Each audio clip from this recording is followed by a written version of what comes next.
1975, dentro de um laboratório silencioso, um engenheiro conectou fios, sensores e uma lente improvisada. O equipamento era pesado, estranho, quase amador. Ele tirou uma foto, aguardou alguns segundos e a imagem apareceu em uma tela. Não havia filme. Não havia revelação. Não havia papel fotográfico. Era a primeira câmera digital da história. A empresa por trás daquela invenção não era uma startup do Vale do Silício.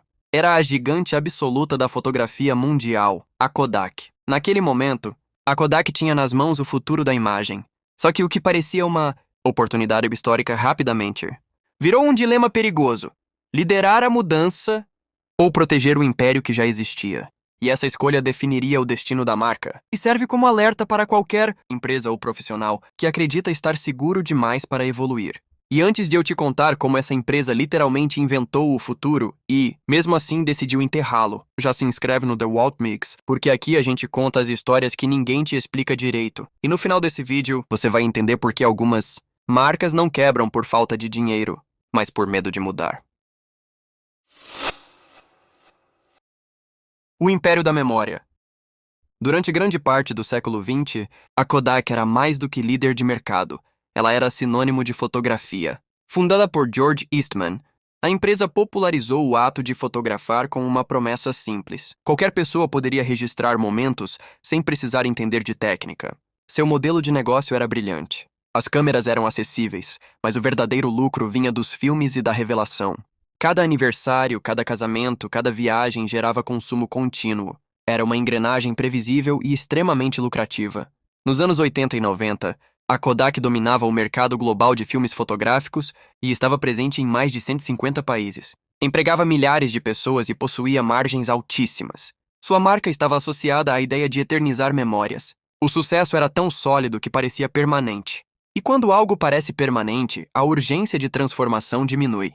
O foco deixa de ser reinvenção e passa a ser otimização. Melhorar o que já funciona. Proteger o que já dá lucro. Expandir o que já é dominante. Só que o mundo, silenciosamente, começava a caminhar para outra direção. A Kodak não foi pega de surpresa pela fotografia digital. Ela desenvolveu a tecnologia, registrou patentes e sabia que o digital evoluiria. O problema não era falta de visão técnica, mas conflito estratégico. A digitalização eliminava o filme fotográfico, o coração financeiro da empresa. Sem filme não havia recorrência. Sem recorrência, o modelo bilionário deixava de existir. Enquanto a Kodak avançava com cautela, empresas como a Sony e a Canon investiam agressivamente no digital.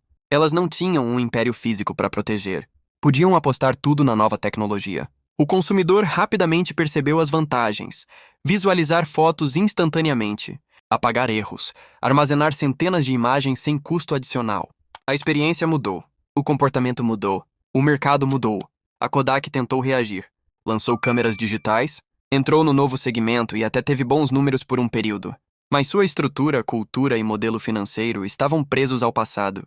O jogo agora era tecnológico, não químico. Em 2012, a empresa entrou com pedido de falência sob o capítulo 11 nos Estados Unidos. A organização que moldou a fotografia do século XX perdeu protagonismo no século XXI. A verdadeira lição. A história da Kodak não é sobre um erro técnico nem sobre azar de mercado. É sobre escolha. Sobre o momento silencioso em que líderes precisam decidir entre preservar o que é confortável ou apostar no que é incerto. Muitas vezes, o que impede a evolução não é a falta de capacidade, mas o excesso de apego. O presente lucrativo cria uma ilusão de segurança. E quanto maior o sucesso, maior o medo de mexer nele. Só que existe uma regra implacável no mercado. Aquilo que te trouxe até aqui raramente é o que vai te levar para o próximo nível.